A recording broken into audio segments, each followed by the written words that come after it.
കേന്ദ്ര സർക്കാർ ജീവനക്കാരും പെൻഷൻകാരും എട്ടാം ശമ്പള കമ്മീഷനിൽ വലിയൊരു ശമ്പള വർധനവുണ്ടാകുമെന്ന പ്രതീക്ഷയിലാണ്. എട്ടാം ശമ്പള കമ്മീഷന്റെ ശുപാർശകൾ 2026 ജനുവരി 1 മുതൽ പ്രാബല്യത്തിൽ വരണമെന്ന് AITUC നിർദ്ദേശിച്ചു. മുൻകാലങ്ങളിൽ അവസാന ശമ്പള കമ്മീഷൻ കാലാവധി കഴിഞ്ഞതിന്റെ പിറ്റേന്ന് മുതൽ സർക്കാർ കുടിശ്ശിക നൽകിയിട്ടുണ്ട്. കേന്ദ്ര സർക്കാർ ജീവനക്കാരും പെൻഷൻകാരും എട്ടാം ശമ്പള കമ്മീഷനു വേണ്ടി ഏറെ ആകാംക്ഷയോടെയാണ് കാത്തിരിക്കുന്നത്.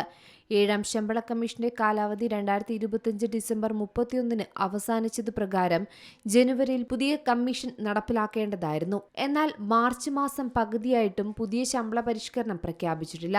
ഈ സാഹചര്യത്തിൽ പുതിയ ശമ്പള കമ്മീഷനെക്കുറിച്ചും ശമ്പള വർധനവിനെക്കുറിച്ചുമുള്ള ചർച്ചകളും സജീവമാണ്. ജീവനക്കാർക്ക് ജനുവരി, ഫെബ്രുവരി, മാർച്ച് മാസങ്ങളിലെ കുടിശ്ശിക ഉൾപ്പെടെ വലിയ തുക ലഭിക്കും. അതേസമയം ജീവനക്കാരുടെ അടിസ്ഥാന ശമ്പളത്തിൽ ഏകദേശം 30% വർധനവുണ്ടായേക്കുമെന്നാണ് റിപ്പോർട്ടുകൾ. ജീവനക്കാരുടെ സംഘടനകൾ വർഷങ്ങളായി ഉന്നയിക്കുന്ന പ്രധാന ആവശ്യങ്ങളിൽ ഒന്നുകൂടിയാണിത്. അതുമായി ബന്ധപ്പെട്ട് ഇപ്പോൾ എട്ടാം ശമ്പള കമ്മീഷനിൽ ശമ്പള പരിഷ്കരണം ആരംഭിക്കുമ്പോൾ 2025 നവംബറിൽ ടേംസ് ഓഫ് റെഫറൻസ് പ്രഖ്യാപിച്ച തീയതി മുതൽ 18 മാസത്തിനുള്ളിൽ ശുപാർശ റിപ്പോർട്ട് സമർപ്പിക്കുമെന്ന് ജീവനക്കാരും പെൻഷൻകാരും പ്രതീക്ഷിക്കുന്നു. എന്നാലും എട്ടാം ശമ്പള കമ്മീഷന്റെ ശുപാർശകൾ എപ്പോൾ നടപ്പിലാക്കുമെന്നതിനെക്കുറിച്ച് അനിശ്ചിതത്വം നിലനിൽക്കുകയാണ്. എട്ടാം ശമ്പള കമ്മീഷന്റെ ശുപാർശകൾ 2026 ജനുവരി 1 മുതൽ പ്രാബല്യത്തിൽ വരണമെന്ന് അഖിലേന്ത്യാ ട്രേഡ് യൂണിയൻ കോൺഗ്രസ് നിർദ്ദേശിച്ചിരിക്കുകയാണ്.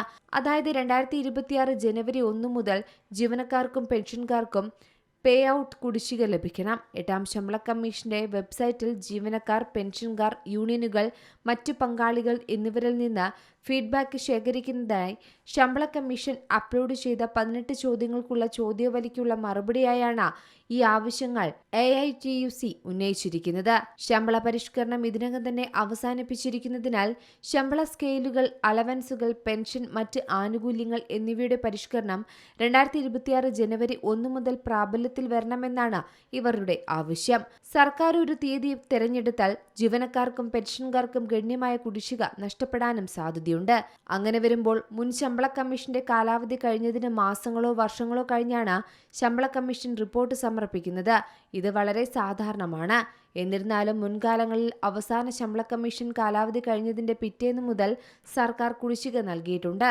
കൂടാതെ 2.57 ആയിരുന്നു ഏഴാം ശമ്പള കമ്മീഷനിലെ ഫിറ്റ്മെന്റ് ഫാക്ടർ. എന്നാൽ എട്ടാം ശമ്പള കമ്മീഷനിൽ ഇത് 3.68 ഉയർത്തുമെന്നാണ് ജീവനക്കാരുടെ സംഘടനകൾ ആവശ്യപ്പെടുന്നത്.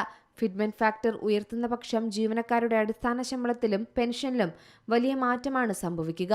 18,000 രൂപയാണ് നിലവിൽ കേന്ദ്ര സർക്കാർ ജീവനക്കാരുടെ കുറഞ്ഞ അടിസ്ഥാന ശമ്പളം. പുതിയ കമ്മീഷൻ ശുപാർശകൾ അംഗീകരിക്കപ്പെട്ടാൽ ഇത് 25,000 രൂപ മുതൽ 30,000 രൂപ വരെയായി ഉയരാൻ സാധ്യതയുണ്ട്. സർക്കാർ ജീവനക്കാർക്ക് മാത്രമല്ല, ലക്ഷക്കണക്കിന് വരുന്ന പെൻഷൻകാർക്കും ഇതിന്റെ ആനുകൂല്യം ലഭിക്കും. News desk Zee Malayalam news. ഏറ്റവും പുതിയ വാർത്തകളും വിശേഷങ്ങളും വിരൽത്തുമ്പിലറിയാൻ സീ മലയാളം ന്യൂസ് എല്ലാ ഡിജിറ്റൽ പ്ലാറ്റ്ഫോമുകളിലും ലഭ്യം.